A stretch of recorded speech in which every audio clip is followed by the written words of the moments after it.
Welcome to the Mental Health Reform Podcast. Here on Mental Health Reform, we believe in starting important conversations, breaking down stigma, and highlighting the incredible work of those who dedicate their lives to making a difference in the mental health space in Ireland. The recent report entitled Breaking the Cycle, jointly published by DePaul and Mental Health Reform, speaks of a crisis hidden in plain sight. 1 in 4 of any of us may experience mental health difficulties in our lifetimes, but this is slashed to 1 in 2 service users of DePaul who face thoughts of depression, anxiety, and suicide. Many may be familiar with the DePaul name, but for those unaware of the level of essential services offered, DePaul Ireland provides care and support through 40 specialised accommodation centres and outreach services, operating emergency hostels, long-term supported housing, addiction recovery programmes, and harm reduction initiatives. It focuses on providing support and accommodation to people experiencing homelessness, with a particular emphasis on those facing complex and intertwined needs such as mental health difficulties and addiction. To speak more on this, I am absolutely delighted to be able to introduce Dermot, Director of Services and Development at DePaul. Dermot, thanks very much for offering your time. Thanks, Stephen, and thanks for having us on today. You've worked in this area since 2001. I could regurgitate your LinkedIn profile qualifications here, which would take some time, I would add. But what has kept you working in this area for nearly 25 years now? I think, look, on a personal note, it's a desire to impact and make a difference. I think I've been quite lucky with the organisations I've got to work with, where I always found myself quite aligned to the values. I'm in DePaul. This is my second time in DePaul. This time I've been here since 2014. And it's very much been intrinsically linked to those values and allowing my work, practice, and my opportunities to engage with supporting people who are more vulnerable or less well off than me in a way that meets my needs. I think a lot of time we think of this thing of altruistic engagement. My engagement is not altruistic. I get a lot out of it. I get a lot of motivation. I feel good about who we get to support, and I get to work with an organisation that's very strongly linked to its own values. So, makes me feel good. Yeah, thanks very much. And I think you've spoken the truth. This kind of rewarding work is entirely selfish in a way, to be able to get back in ways that people can't even imagine. So I appreciate that. If it's okay, we'll jump right into the recent report that was published. It highlights the high prevalence of mental health difficulties among people experiencing homelessness. Could you paint a broad stroke picture for us? What does this reality look like on the ground for you? Well, Nick, you send your preamble when you started. Like, DePaul have a significant number of specialised services right around the country, and we work with a varied group of people who are homeless or at risk of becoming homeless. Our primary focus is working on those that we feel are most marginalised and probably most vulnerable. So that would be people with addiction issues, mental health issues, if you will, the socially isolated groups within the socially isolated groups due to circumstances and different issues. What we see, we run some of the biggest congregated units for single men and women in the state. That's environments where we're working with a lot of people who have multiple comorbidities. For those that don't get that, it's the principle of potentially having health and addiction issues, or mental health and addiction issues, or mental health and health issues. So multiple issues that are impacting on them on a psychosocial fashion. And what we see is we see a lot of people struggling. The report really does highlight that 1 in 2 figure of people who are, struggling with depression, anxiety, or suicidal ideation. We see that in congregated settings where people don't always have their own space, and they're not in their forever home. In some cases, they're not able to cook for themselves. They're around other people who are equally as vulnerable or chaotic. We see a lot of tragedy in that. We see people pass away in homelessness. And we're seeing people become much more sick in homelessness, whether that's physically or mentally. So at the cold face, it really is. It's a cold open door situation, and it feels cold at times for people. So like we were talking about the other day, that we do see a lot of tragic circumstances, and a lot of the time when we deal with incidents in homelessness, whether that's somebody passing away or some of a serious nature, people see that in isolation, or it's the end part of a very long story, you know? So people have to remember, most people who are homeless didn't start homeless, you know, they've lost something along the way, something they fall between the cracks in some way. Systems have failed them. Society hasn't been able to live up to their needs, wherever it might be. But we end up seeing people that are in quite tragic situations towards the end part of their story sometimes. And I guess that's where the spotlight is at the end of that river, unfortunately. And it's easier to place them more as a statistic than the person and the potential that they could have. Yeah, absolutely. And I think he asked me how we stay in this world for so long. One of the Paul's values is we celebrate the potential of our service users. So we know they have potential. Like, we 100% know each individual that works for us, that engages with us, that we work with, they have potential, and their job is to try and help them meet and exceed that potential. To do that, we need to make sure that we have in place the resources to support them. The report shows that deficit in stark contrast. You know, we're seeing people with significant mental health needs. We're not talking only about those low level self-identified, I feel emotional today, or I'm feeling sad today. We're talking about people coming in with chronic mental health issues, you know, chronic underlying conditions. Some people on very significant medications to try and manage those mental health issues. You know, we have people staying in congregated centres, in hostels, who are on DePaul injections for schizophrenia. You know, that should never be the case. They're most vulnerable people in society, living in the most vulnerable circumstances. We should be looking to avoid that. To avoid that, we need to ensure we get in place those supports. We're staff are looking for counsellors for people. They can't get counsellors. We're looking for access to psychiatric nursing. We can't get that. But the job of the staff is to bring that case managed approach. So, like, you know, I could beat you over the head with the stats in the report, but it's stark, to say the least.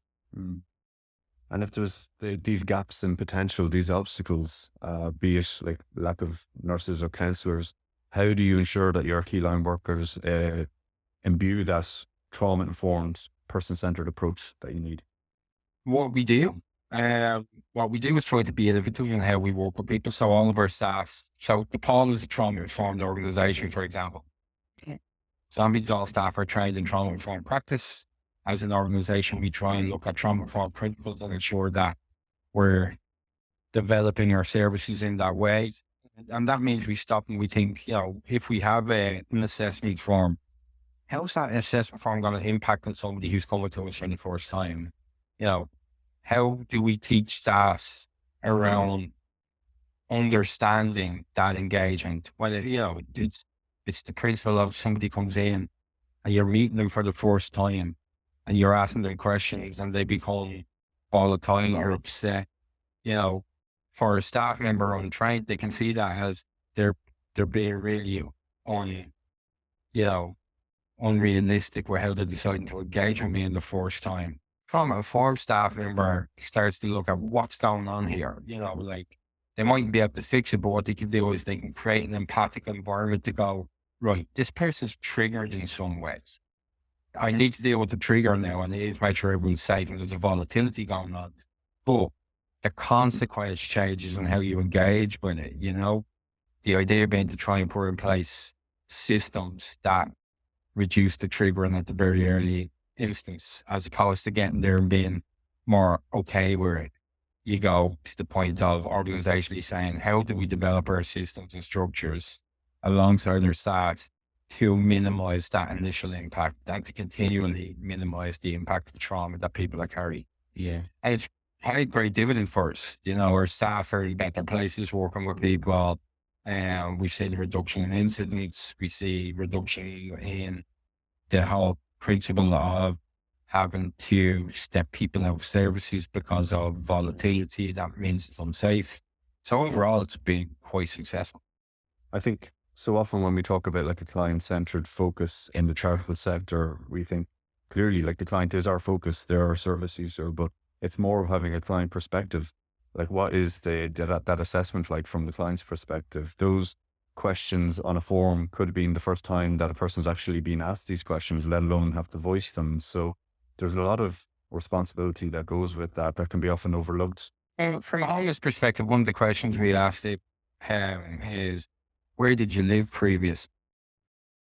So it's a standard question in the homeless sector. Yeah. So if somebody's coming from care and they say, I'm coming from care, okay? If you think about that, there's a potential, not always, but there's a potential trauma behind that person having to be in care that they're now having to articulate in a certain way. Mm. And that could lead to someone going, oh, how long are you in care for? Now all of a sudden you're talking about the length of time you spent in care. Was that a short time? If it's a long time, oh, something happened to you when you were younger. Do you need support around that? So everything is empathic in its nature, in the desire to support somebody. But sometimes in wanting to be empathic or sympathetic. And the problem with sympathy, it doesn't put any emphasis in trying to understand what you're asking the person. Puts more emphasis on us being understanding of what the person tells us. So you're just trying to shift that thinking to go, why are we asking this question? And is there a better way of asking the question? Or is there, what's behind each question we're asking? What's behind each rule we have? You still have rules, you still have questions. You're just teasing away at that a little bit to consider, do I need to ask the question? Is that the best form of the question? And is there a way of working with someone to tell them why the question, what questions are sort of going to be asked and why, to help people, be able to re-regulate against questioning in that fashion? The difference between sympathy and empathy can often be overlooked. Like, sympathy is, I feel sorry for you, and empathy is, I feel sorry for us because I'm feeling what you're feeling right now in this process. I wonder if I could move along to dual diagnosis, or the intersection of mental health with other comorbidities, particularly for DePaul, it would be addiction. I don't think it'd be a surprise to many that a significant portion of people experiencing homelessness experience addiction. It's just a way to try and numb out anxiety and negative thoughts that come with that position. Yet many services separate addiction treatment from mental health support. In your experience, Dermot, how does this dual diagnosis challenge play out, and what happens when someone falls through the cracks? Well, what happens when someone falls through the crack? They end up in homeless services and can't get treatment, and stay in homeless services and generally don't have great outcomes. We see in the report we've done, like, one of the things we're calling for is more flexible dynamic interfaces of services, if you will, which is more dual diagnosis services. We've seen incredibly successful examples of where somebody with an addiction who has a mental health is engaged with around either one of those things whilst both of them are going on, and the outcome is exponentially better. We've seen it. And the problem we have, again, we actually talked about this in the lunch day, is this principle, which I call the cult of personality. Some of our best practices that we see are based on individuals trying to be dynamic in their thinking, as opposed to public policy being designed for that dynamic thinking. So, we know, for example, there are social inclusion programs running through the various CHOs around the country on an individual basis that look at dual diagnosis. They provide dual diagnosis work with someone that will work with someone who has a chronic mental health issue and an addiction issue, and advocate and support them to get into mental health supports and addiction supports, and try to unlock some of those doors. And we see things like in the hospital right now with Inclusion Health, whether it's James Tree or the Matter, and they're about to launch the St. Mercy Hospital, that we have consultant-led programs that are working with people on an opportunistic care element. There's now a mental health consultant at James's Hospital is going to be part of that. And the principle of that is you're working, it's client-centered. There used to be a phrase when I was a very young worker in the sector. When you go to an interview, you're asked about client-centered. It was like, the phrase was, it's about working with someone where they're at. Okay. And that's exactly what client-centeredness is. The problem is most people don't know the next thing. It's about providing them information so they can make informed decisions. It's about understanding that they have a right to make decisions that we disagree with. It's about them ensuring that they have access to informed care. So if somebody is a drug user and has a mental health issue, they shouldn't be excluded from getting mental health support because they choose to take drugs. In the same way, if somebody wants addiction support and has a mental health issue, they shouldn't be excluded because they have a health issue from getting drug treatment. And I think our systems are not designed to accept the fact that the patient is the one that dictates the treatment, not the system. So, what the problem with our current system is, it says, well, you can stay outside and have no treatment. And I'm not quite sure that's either ethical or actually possible in a lot of cases, because people become very sick and end up in hospital, costing lots more money to the exchequer. So I think there's lots for us to do. Sorry, I get very much on the bandwagon when it comes to the idea of equal healthcare or equitable healthcare. And I think our service users need more equity and less equality. Very well said. Yeah, and I think, for many treatment centers, when dealing with dual diagnosis, there would be an implied or an obligation of sobriety before entrance, and be that from alcohol or, if it's heroin, it's a lot more dangerous to be able to stop cold turkey without medical supervision that you would have received in a treatment center on the hope of admission. Yeah, and like if you think about that and take it one step further, if somebody has an addiction to benzodiazepines, you can't just stop them. Yeah. You actually physically, you are a serious health risk to just stop taking benzodiazepines. You need to be detoxed off them. In the same way as you're working with somebody who's a chronic alcoholic, which we do, we have units that are long-term accommodation for people who are chronic drinkers. If and when they decide that they want to start abstaining, they have to be weaned off. They have to be put on a Librium detox or another type of detox to help manage the fallout of that chemical imbalance. So it's not straightforward. We've spoken about the clients. I wonder if we could talk a little bit about the frontline workers that are making this happen. Have you ever had a moment when a frontline worker's dedication really struck you? Oh, look, I've had many of them. And to be fair, at DePaul, we have a staff conference every year, and we have a staff member every year. And the services and the managers nominate that person, and we get to read all those stories and pick who's going to get the award. You give it to all of them, they're all awesome. What absolutely, from a staff perspective, always strikes me is when we have bad weather warnings, or we have stars, or we have, the beast from the east. And we kick in at an executive level or a senior level of sent contingencies. The buses aren't going to run. We're going to be short staffed. How do we run services on skeleton rows? Each and every time staff turn up, each and every time. We had a situation during the beast from the east many years ago. It was like, we always tell this story and people laugh at us, where everywhere snowed in. So we had staff staying on site because they couldn't get home. We had folks on Stacey apartments next to hostels and stuff like that, and we were staying in there. But we had a situation where one of our staff members lived in Tally. All the traffic was down. No one was moving along any of the roads at all. So he jogged in every day. In the snow, in blizzards, he was jogging in. And he jogged home.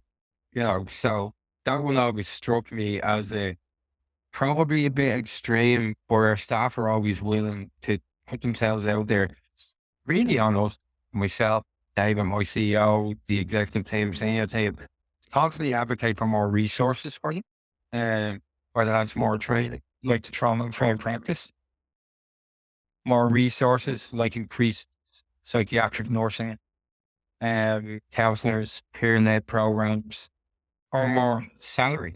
So additional funding so we can pay our staff accordingly for the work they do.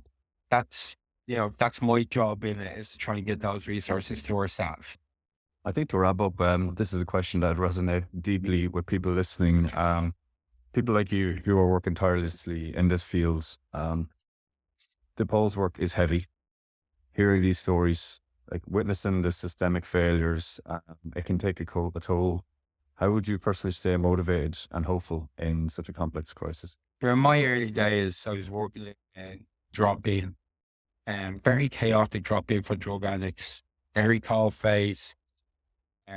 And I remember talking with staff and them helping me understand that it's not about big wins. It's not about seismic change. You do this, like it's the basic premise of how you eat an elephant. One bite at a time. I'm looking at the elephant in front of us and I'm taking one bite at a time. That's a new service. It's a new way of providing that service. And we see the successes.